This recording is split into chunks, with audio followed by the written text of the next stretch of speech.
When President Moon went to Germany for the G20 summit, he was accompanied by his Finance Minister Kim Dong-yeon. And now, back in Korea, having heard from the leaders of the world's biggest economies, the Finance Minister today laid out the government's plans to support Korea's exports in the changing global trade environment. Soo-young reports.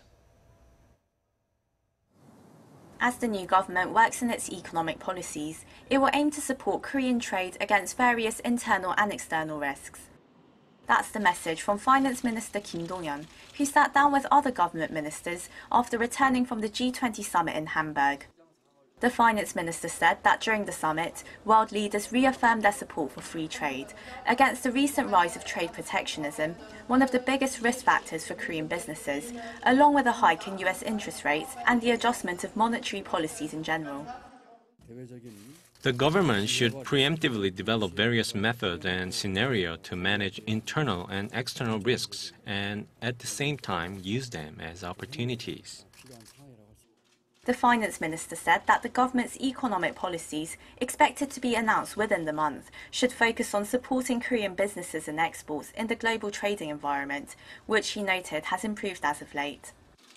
Kim also added that President Moon Jae-in's meetings with other leaders during the summit provided the chance to strengthen Korea's economic partnerships with key regional neighbours, namely Japan, China and Russia, as well as deepening cooperation with India and Vietnam, in terms of trade, investment and exchange of human resources.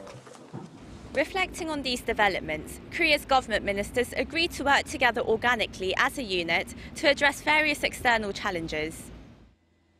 They also agreed to build up an intragovernmental framework to manage the possible renegotiation of Korea's free trade deal with the US. And in terms of dealing with China's economic retaliation against the THAAD missile system in Korea, the ministers stressed the need to strengthen communication and exchange with officials in Beijing, across various related ministries. Soo-young, Arirang News.